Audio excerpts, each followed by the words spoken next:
প্রিয় ভিউয়ার্স, আজকে আবারও হাজির হলাম নতুন একটি ব্লগ নিয়ে। দেখতে পাচ্ছেন আজকে ব্রেকফাস্টে আম্মু আমাদেরকে দিয়েছে এইখানে সিঙ্গারাগুলো ভেজে।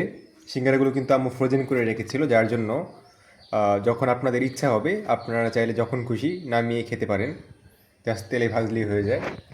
এবং এই একই সাথে এখানে আম্মু দিয়েছে আমাদের চকলেট শেক, যেটা আমাদের খুবই প্রিয়। আর এইখানে আছে ঝালপিঠা। ঝালপিঠা আপনাদের অনেকেরই কিন্তু পছন্দ, এবং আপনারা যখন এইরকম ফুলের মতো শেপ করে কাটবেন তখন দেখবেন জিনিসটা পরিবেশন করতে এবং দেখতেও সুন্দর লাগে। এবং আপনাদের পরিবেশনটা ভালো হলে খাবারের রুচিটাও কিন্তু অনেকটাই বেড়ে যায়। তো আমাদেরকে আম্মু সকালবেলা আজকে এই ব্রেকফাস্টগুলো দিল।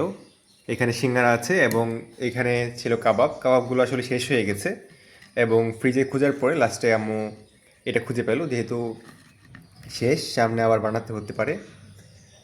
তো আজকে এই ছিল আমাদের আয়োজন। অবশ্যই কমেন্ট করে জানাবেন কেমন লাগলো।